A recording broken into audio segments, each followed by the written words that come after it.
Hello everyone.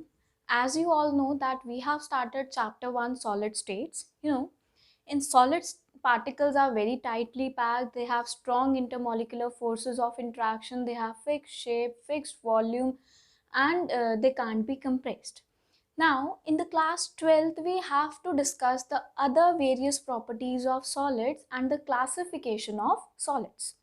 Now, on the basis of arrangement of particles, solids are of two types, crystalline solids and amorphous solids. So, what are the basic differences between the crystalline solids and the amorphous solids that we will discuss today? So, first of all, the crystalline solids have a characteristic geometrical shape. That means they can be cubical, they can be cuboidal, they can have hexagonal shape and many other characteristic that particular geometrical shape. Those solids which possess that type of shapes are basically crystalline solids. But there are some solids that don't have characteristic geometrical shape. They have some irregular kind of shape that can't be given a particular name, and these are basically called as amorphous solids. They have irregular shape.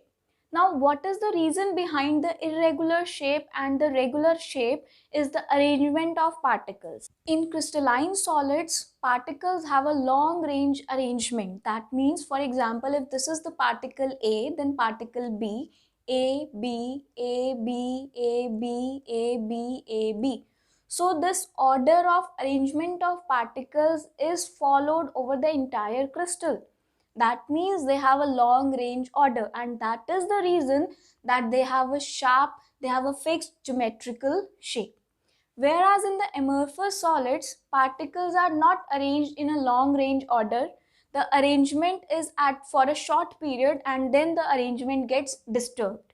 For example, A, B, then again B, then A, B, B, A, then B, B, B, then A. So if there will be an arrangement, that arrangement will be for a very short range. So we can say that crystalline solids have long range order of arrangement of particles, whereas amorphous solids have short range order of arrangement of particles. Now the next property, we have discussed two properties. First, the crystalline solids have fixed geometrical shape, and the amorphous solids don't have fixed geometrical shape, they have irregular shapes. Then the crystalline solids have long range order of particles of arrangement of particles, and in amorphous solid there is a short range order. Now next is that they melt at a sharp and characteristic melting point. That means, for example, if I take benzoic acid, the benzoic acid has a melting point of 122 degrees Celsius. That means as soon as the temperature reaches 122 degrees Celsius, all the benzoic acid present in the container will melt at all. So it has a sharp and the fixed melting point. Whereas amorphous solids don't melt at a particular temperature, they have a range of melting. For example, if a solid starts melting at 60 degrees Celsius, it will keep on melting till 80 degrees Celsius and will completely melt at about 80 degrees Celsius. So it has that range from 60 to 80 degrees Celsius to melt. So they have a range of melting point. They gradually soften over a range of melting point. They don't have a fixed melting point, a sharp melting point. Whereas crystalline solids have a sharp melting point. And the next characteristic is that they give clean cleavage. It means if there is a solid, crystalline solid, and I cut it into two pieces, the surfaces that I obtain on cutting these two are the smooth surfaces. They are not rough. The surfaces after cutting we get are the actually smooth surfaces. Whereas in the amorphous solids, when we cut a solid into two pieces, the surfaces will be these kind of rough surfaces. So they don't give a clean cleavage, whereas crystalline solids give clean cleavage. Then the crystalline solids have a definite and characteristic heat of fusion. That means they require a particular amount of heat for fusion, that means for conversion of solid into liquid. definite amount of heat is required, as I told you earlier that they have fixed melting point. That also means that they require a fixed amount of heat to melt. And they have characteristic heat of fusion also, means different crystalline solids will have different heat of fusion, a fixed amount of heat of fusion they will require. But the amorphous solids, as we know that they melt over a range of temperatures, so they don't have a fixed heat of fusion, they don't have definite amount of heat of fusion. Then crystalline solids are anisotropic in nature. What is anisotropic? Anisotropic solids are basically those solids which gives different physical properties when measured along different directions.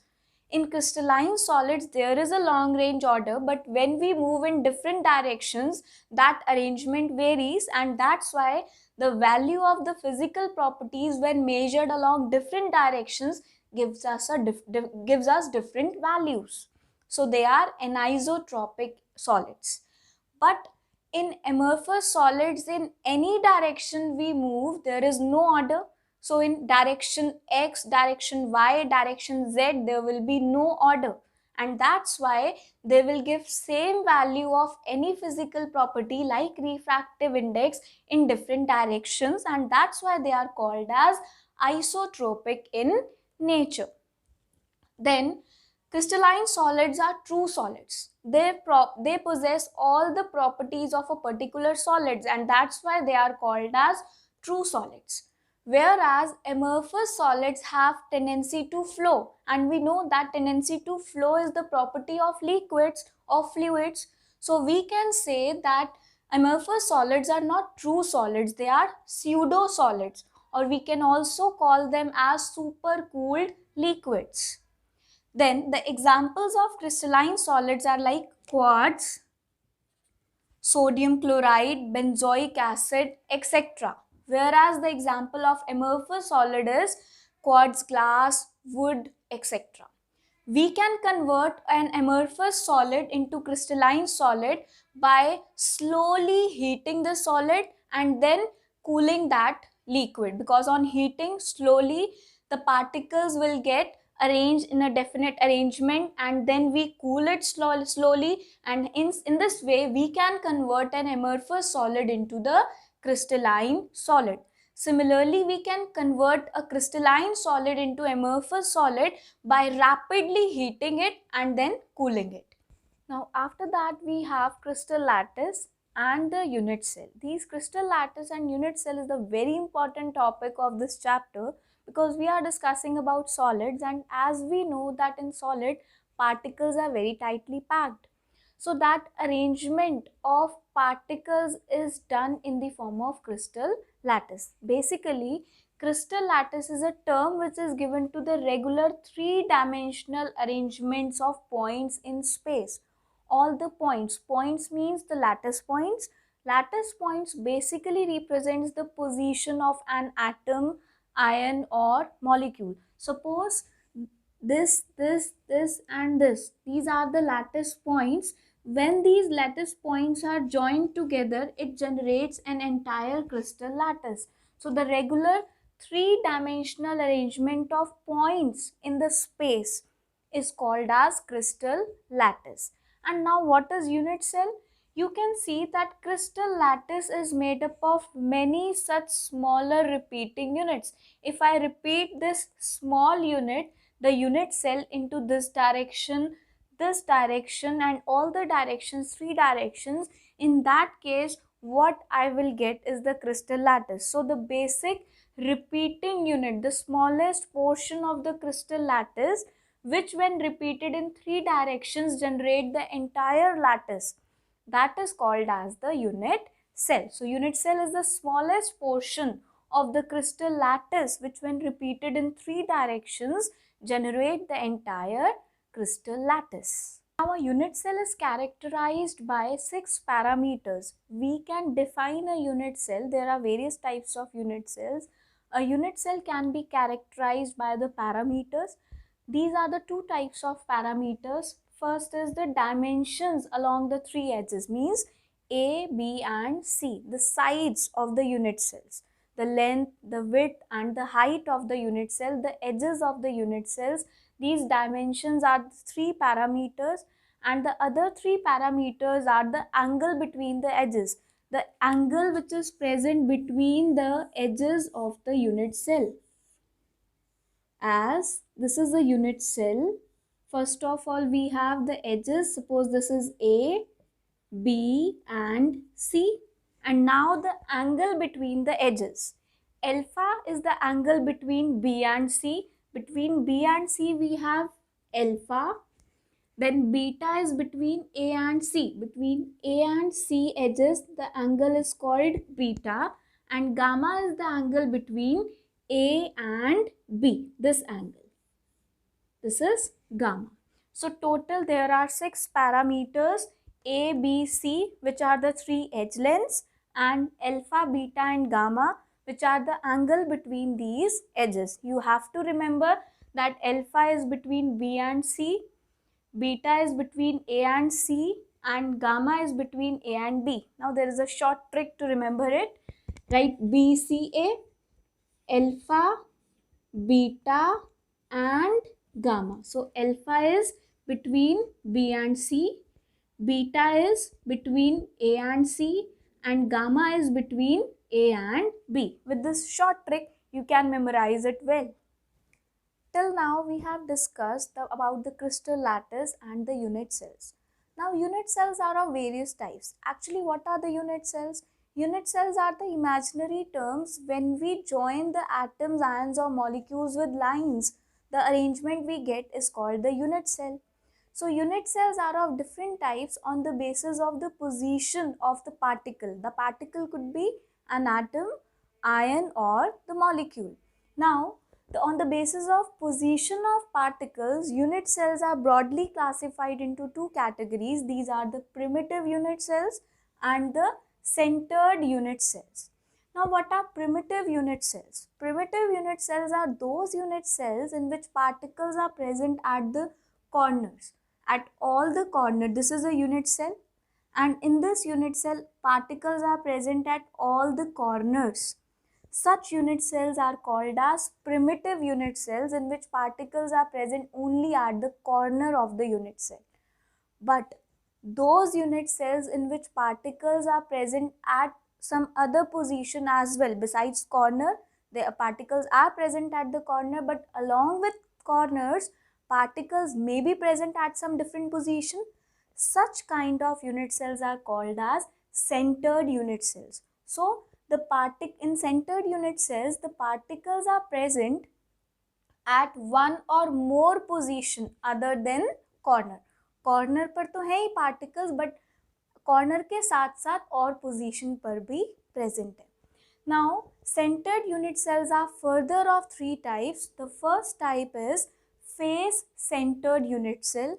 As the name suggests, the particles will be present at corner, but along with corner, particles are present at every face of the unit cell. The upper face, the lower face, the side face, the front and the back face. Suppose you are in the room, so a ball is present at the top, at the bottom, at your left, at your right, at your back and at your front. So these types of unit cells are called as face centered unit cells. The next type of unit cell is the body centered unit cell. In the body centered unit cell, particles are present at corner, but along with the corners, particles are also present in the body of the unit cell. Suppose you are sitting in a room, balls are present at the corner and one ball is present in this room only. So, one ball or one particle is present inside the body of the unit cell and rest of the particles are present at the corners of the unit cell. Such unit cells are called as body centered unit cells. The next type of centered unit cell is end centered unit cell. In the end centered unit cell, the particles are present at corners and the two particles are present at the center of any two opposite phases. In the face centered, we studied that particles are present at the center of each phase I told you.